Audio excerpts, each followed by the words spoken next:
In 1975, the New England Patriots greeted the glistening new football season, certain that they would experience a year basking in the amber glow of victory. And why not? In 1974, they had played a brutal schedule in which they were never out of a game, in which they registered 7 impressive victories over such teams as the playoff-bound Dolphins, Rams, and Vikings.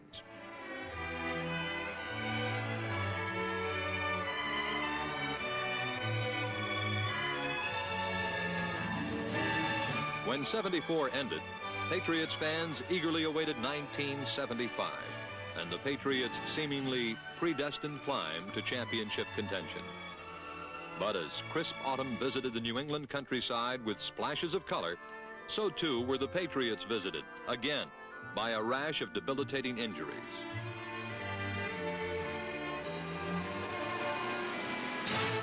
The list of missing from action grew weekly, and with it grew the disappointment of Coach Chuck Fairbanks, his staff, and Patriots fans from Braintree, Massachusetts to Bangor, Maine. The crushing blow, injury to quarterback Jim Plunkett, told the change from a season of bright hopes and title dreams into a season of youthful participation and development for the future. This then was Patriots 75.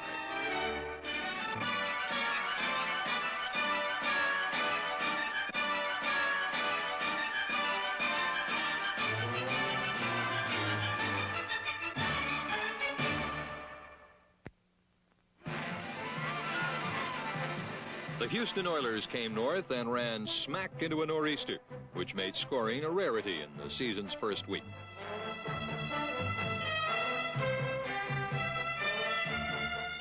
But as treacherous as the elements were, Patriots linebacker Steve Nelson, number 57, showed even more stopping power as the two squads battled through a scoreless afternoon.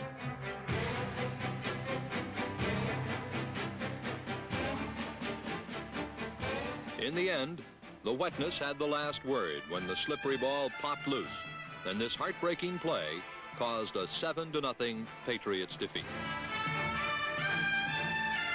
It was the type of play that shadowed the Patriots throughout the 75 season. As a sports cliche, they're called matter of inches plays. In locker room jargon, they're discussed in more earthy terms.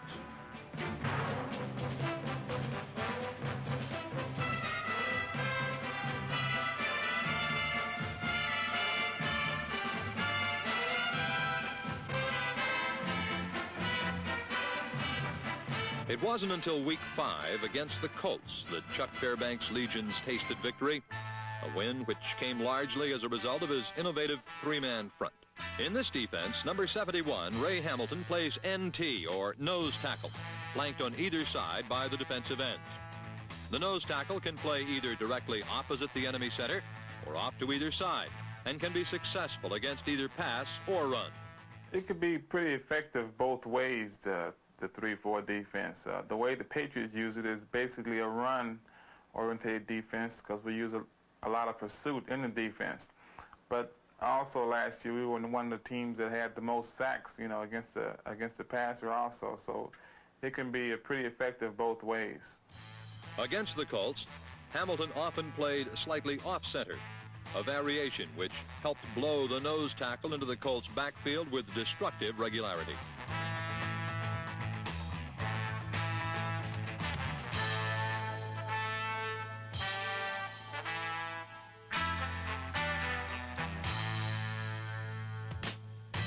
When Sugar Bear shot the gap next to the center, Craig Hanneman, number 74, looped into the open area, and a wave of red washed over the bothered and bewildered Burt Jones.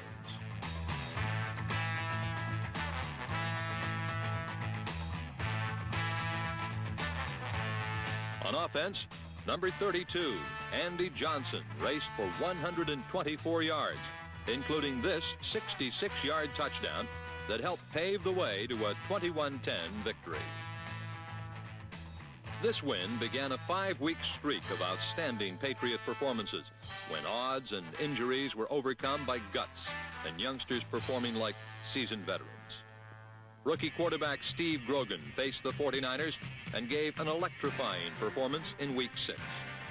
At 6 foot 4 inches, 200 pounds, he showed rugged durability and a strong, accurate throwing style.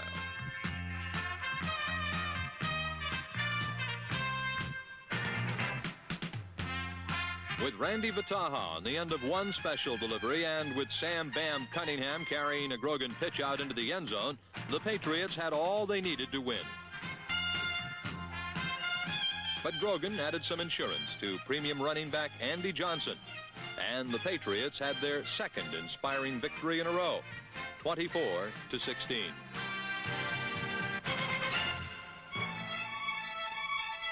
In St. Louis the following week against the playoff-bound Cardinals, the Patriots played their best all-around game of the season.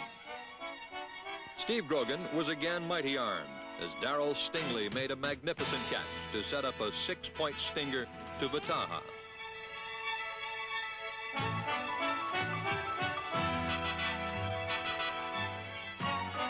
On defense, the heads-up play of Sugar Bear Hamilton added some honey to the Patriots' pot, and they seemed sure of their third win in a row.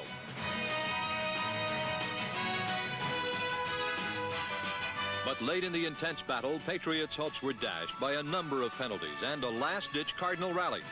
Despite the seemingly undeserved 24-17 loss, the Patriots' spirit remained optimistic and their enthusiasm buoyant.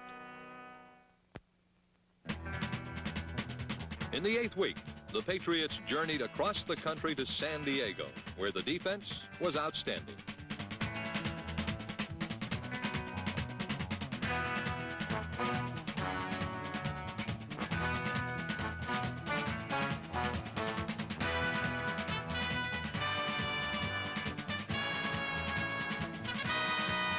Steve Grogan unwound long, deadly passes to tight end Russ Francis, number 81.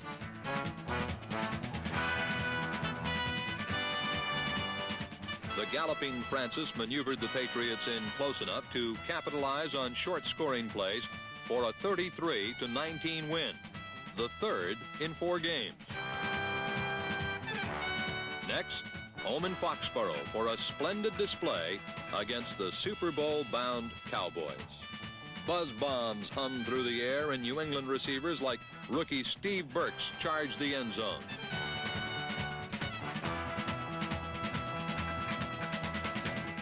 Scores by Vataha and Francis helped the Patriots roll up 31 points. Unfortunately, the Cowboys also buzzed the end zone too and finished on top by a narrow 34-31 margin. In their last 5 games, the Patriots went winless. But in tribute to their spirit, Coach Fairbanks said, "I've never coached a team that wanted to win more than this one." But when vital parts are missing, the motor doesn't run. On offense, Bill Lenkaitis, the main-bearing veteran center, was lost for part of the season, and the blocking of promising first-year man Steve Corbett was hampered.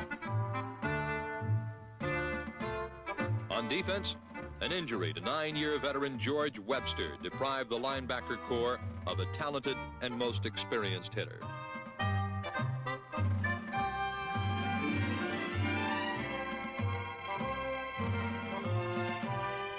But when something's lost, something's gained. Gained was a fine year by number 54, Steve Zabel, whose 72 tackles bode trouble for opponents in 76. Gained valuable playing time for number 52, Steve King, a young man who became smarter and tougher with each game. Gained a share of the action for Kevin Riley, number 55, a second-year man from Villanova, who will add to New England depth at linebacker. In 76, with Webster healthy, Zabel, King, and Riley all improved, the Patriots will have a young and rugged group of linebackers. What will turn rugged into devastating is someone like number 50, Sam Hunt, who finished the year with 99 tackles.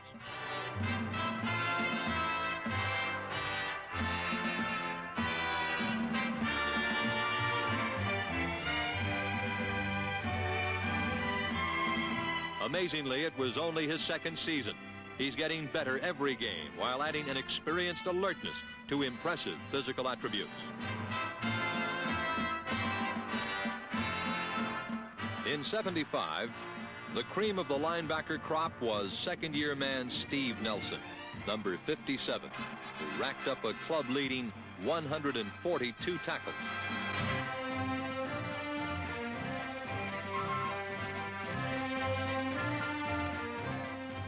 This included a club record of 18 against the Jets. Steve Nelson is blue chip all the way and is living proof that in 1976, no team in the NFL will have a deeper, younger, or more talented bunch of middle defenders than the New England Patriots.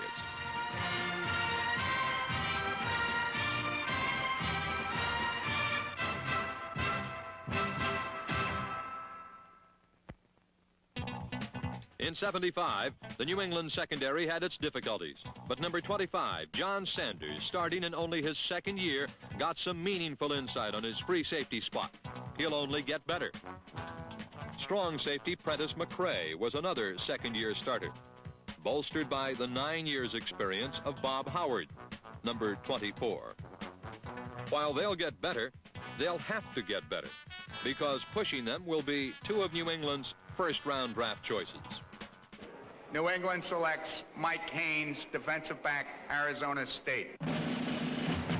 Considered by Frank Cush as the best defensive back he's ever had at Arizona State, Mike Haynes led the nation with 11 interceptions as a junior. In '75, wise offenses stayed away from him. If NFL teams try to pressure test this speedy All-American, they'll get few passing marks. New England, on its third selection in the first round, picks Tim Fox, defensive back, Ohio State. Born in Canton, Ohio, and raised in the land of big-time football, Tim Fox returned kicks as a 4.4 burner in the 40. As a defensive back, he has lightning speed, quick reflexes, and a level of intelligence that made him an all-Big Ten academic player. But above all, Tim brings a joy and enthusiasm to the game. With Haynes and Fox contributing to the strength of the secondary in '76, Patriots opponents will be scoring fewer points and enjoying their passing games less as well. But in Foxborough, Massachusetts, Sundays will be filled with fun.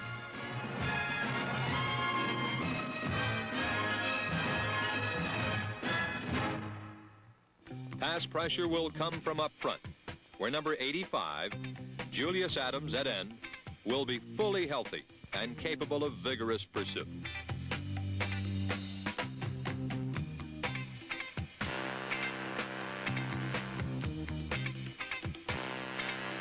Craig Hanneman, number 74, enjoyed a lot of playing time in '75 and will be a factor to be reckoned with on the front wall.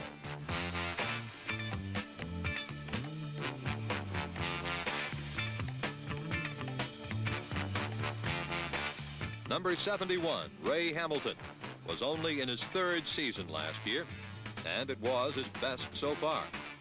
In '76, Sugar Bear will continue to make life not so sweet for opposing offenses.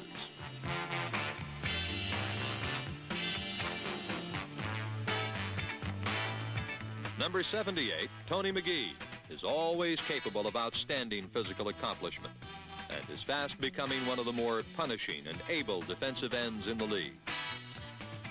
In 1975, the Patriots were gang tacklers and bandits on the prowl, looking for mayhem with malice. Parts of the furious hitting machine were often necessarily interchanged. But because of that, a lot of people got a lot of experience. This will only make the Patriots stronger as a team. With Coach Fairbanks' innovative strategy, a bumper crop of new talent, and a strong core of healthy vets, the 1976 Patriot defense just could develop into the best in memory.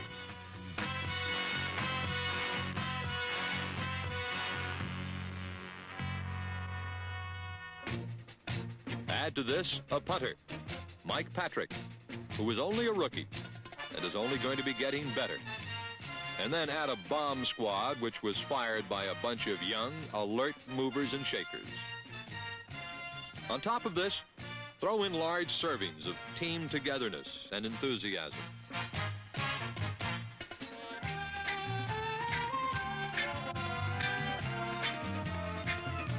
Then crown it with place kicker John Smith, who was 33 for 33 on conversion attempts. And you've got more than just hope for the future. You've got success on the string, waiting to be reeled in. More strength in 76 will come from the offensive line, with guard Steve Corbett and number 61, Sam Adams, ambushing the rush. Guard John Hanna is already a reliable stalwart, one of the best. At tackle, Leon Gray is steady, strong, and explosive. With center Bill Lenkaitis returned to full-time duty, the line is going to be rock tough, immovable, and among the biggest in football.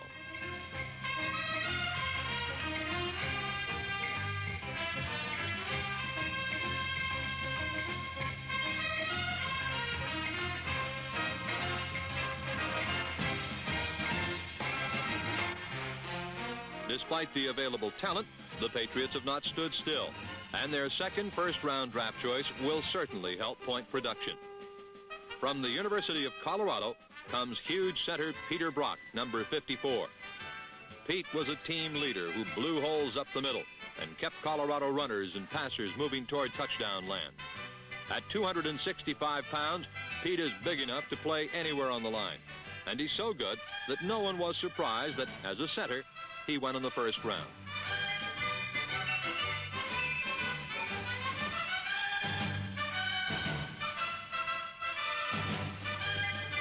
In New England, Brock will be detonating openings for number 39, Sam Cunningham.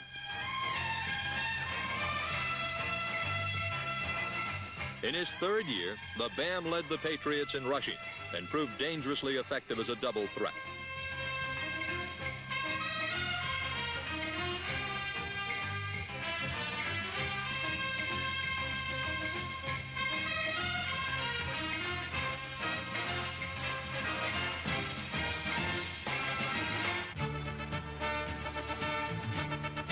Andy Johnson, number 32, was an excellent performer in 1975 when he was the Patriots' second leading rusher.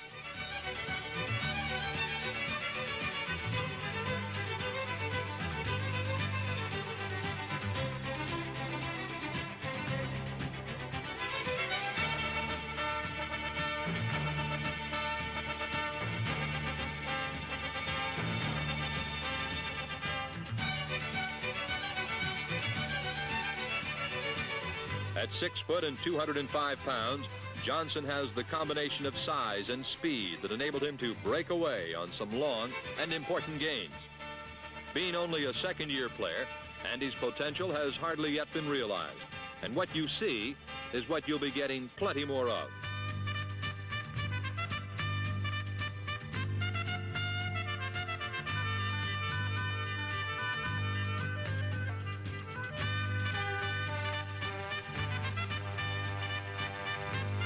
In addition to Johnson, the Patriots presented a world of excitement when Steve Grogan of Kansas State hit running back Don Calhoun of Kansas State.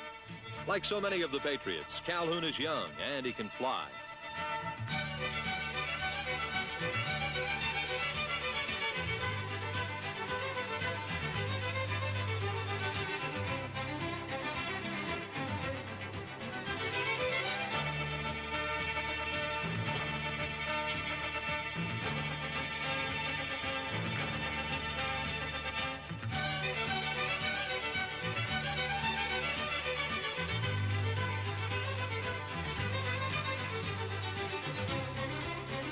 Rookie kick returner Alan Carter had 206 yards against Baltimore, which was the first time in history a Patriot return man topped 200 yards.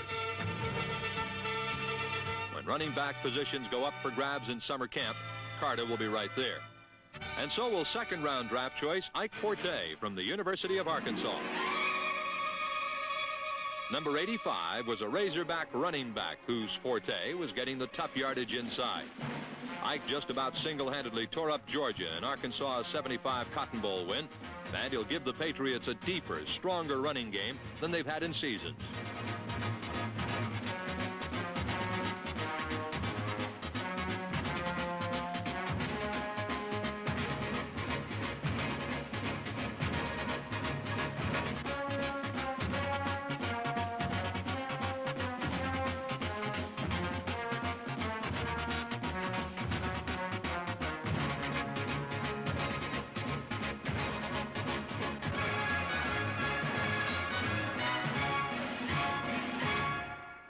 Wide receiver Darryl Stingley will help keep the defenses honest in 76.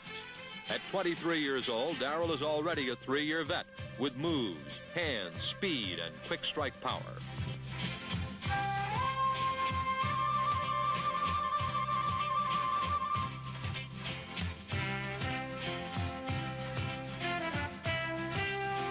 At the other wide receiver will be number 18, Randy Vataha, small but quick and capable of finding the open spot as well as any receiver in the NFL.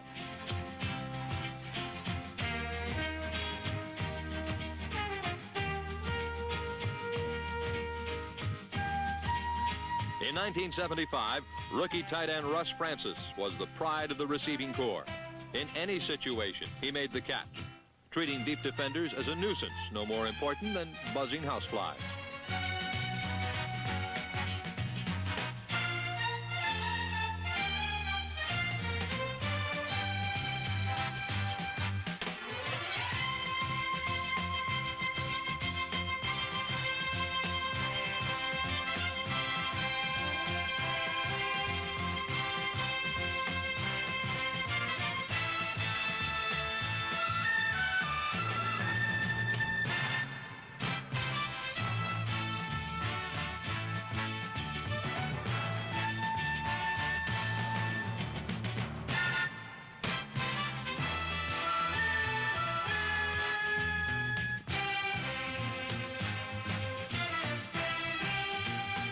In 1976, Tom Owen from San Francisco via the Plunkett trade may be doing the throwing.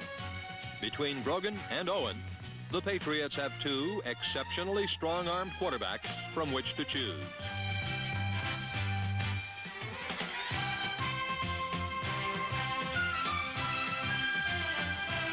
Looking down the Patriots roster for 1976, under the heading of NFL Experience, there will be a lot of 1s, 2s, and 3s, but there will also be a strong blend of higher numbers. Yes, they're young, and yes, they're talented, and yes, they're ready to break through. 76 could just be the year for New England. After all, that other young band of Patriots did all right themselves in that 76 of 200 years ago.